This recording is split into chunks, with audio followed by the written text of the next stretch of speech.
Bon, ben ça, on vote pas. C'est déjà fait. C'est pas nous qui avons voté, pour une fois. Au revoir. Oui, c'est vrai. Non, restez. Elle est pauvre.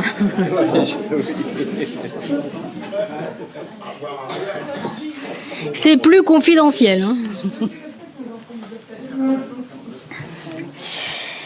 Donc, nous pouvons démarrer notre ordre du jour. Avant qu'on démarre, vous avez sur table 2 documents. Un document qui est l'annexe, une modification de la convention que vous avez reçue en annexe, la convention OGEC, qui a été modifiée à la marge. On vous expliquera tout à l'heure. Donc, du coup, ce qui veut dire que vous avez reçu n'est plus bon, c'est bien celle-ci qui annule la remplace. Et vous avez vu l'actualité, un vœu qui sera donc le dernier point de l'ordre du jour, si vous en êtes d'accord, dans un don pour Mayotte, lié au cyclone. Au moment où évidemment la notice conseil a été envoyée, ça n'avait pas encore eu lieu, donc d'actualité, on a souhaité et pensé que c'était important que ça puisse être voté ce soir. Voilà pourquoi c'est sur table. Et maintenant, je laisse la parole donc à Émilie Jagnot, que dans sa traditionnelle présentation de fin d'année aussi, du CRAC 2023 pour Nantes Métropole Aménagement sur l'îlot Sanglerie par rapport à la concession d'aménagement.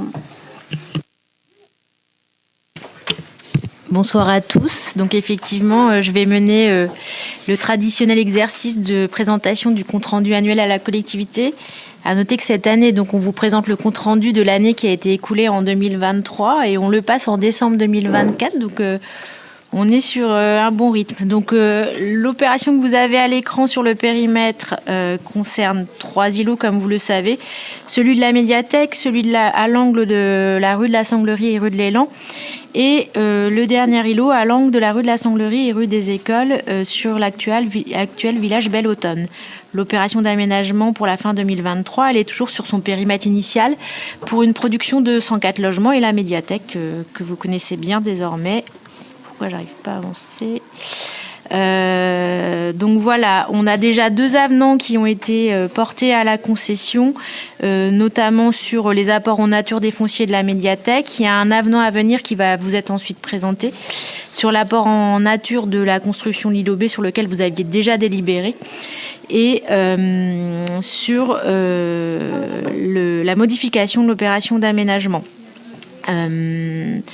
Pour ce qui relève des évolutions, on est toujours sur une opération avec un ensemble d'études qui ont été nécessaires à la conduite de l'opération à hauteur de 73 000 € qui ont concerné les études de maîtrise d'œuvre urbaine, les études techniques liées surtout aux investigations des sols et les études administratives et juridiques. On a également les travaux d'aménagement et honoraires que vous connaissez avec une première tranche qui a déjà été réalisée pour l'aménagement du parvis et une partie de la rue des Écoles, et puis une provision qui reste pour le cheminement entre l'îlot d'Harmonie Habitat et puis le cœur de l'opération. On a des frais financiers pour cette année 2023 sur l'opération qui restent stables et qui sont calculés au regard des décalages entre dépenses et recettes.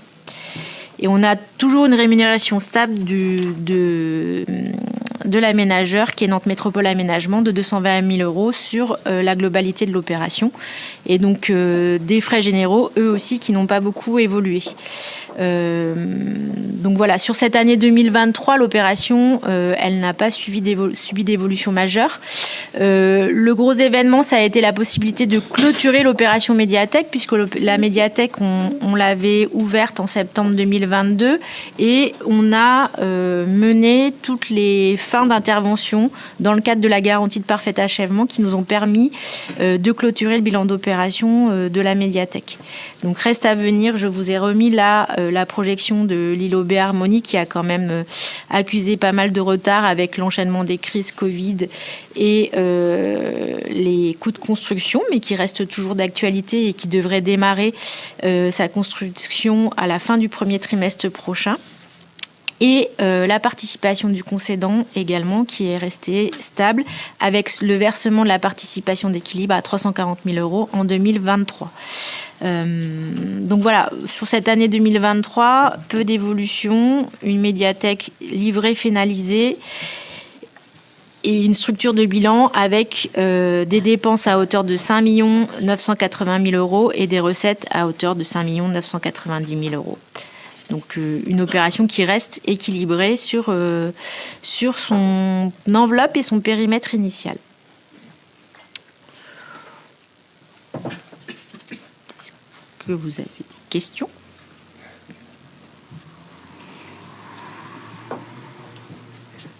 David ? L'achèvement des travaux de l'îlot, il y a la médiathèque. Nous avait été remonté des problèmes d'infiltration dans les logements, etc. Est-ce que tout est bien réglé ou pas ? Alors, à ma connaissance, puisque je ne suis plus l'équipement depuis fin 2023, mais oui, tout avait été réglé. On avait réussi à régler les problèmes de fuite. On avait également réussi à régler les problèmes de chauffage, puisqu'il y a toute une hygrométrie et une température qui est attendue sur la médiathèque avec des groupes ventilation et des sondes de mesure de température qui ont nécessité déjà une mise au point du système de réglage avec le concepteur et l'entreprise qui l'a installé, et aussi un accompagnement des services pour bien maîtriser l'outil. Donc moi, à ma connaissance, tout a été réglé. Maintenant, je ne sais pas s'il y a eu de nouveaux événements sur l'année 2024. Peut-être que l'élu aux équipements saurait mieux répondre que moi, mais...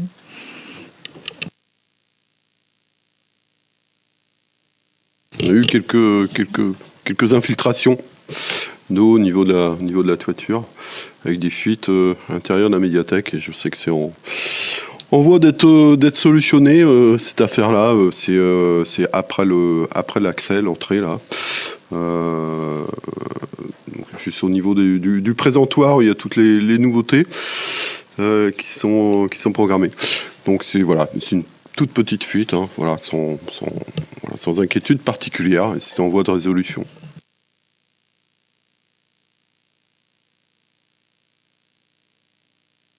Sur les logements, on n'a pas de retour. Mais au départ, effectivement, tu as raison, c'était plus sur les logements.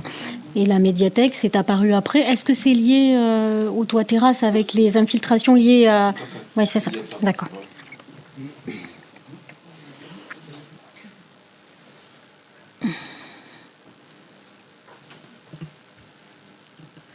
D'autres questions pour Émilie sur le CRAC 2023 ? Non ? Donc, il faut voter la présentation de ce CRAC. Donc, je vais mettre aux voix qui est contre cette présentation, qui s'abstient et qui est pour. Merci.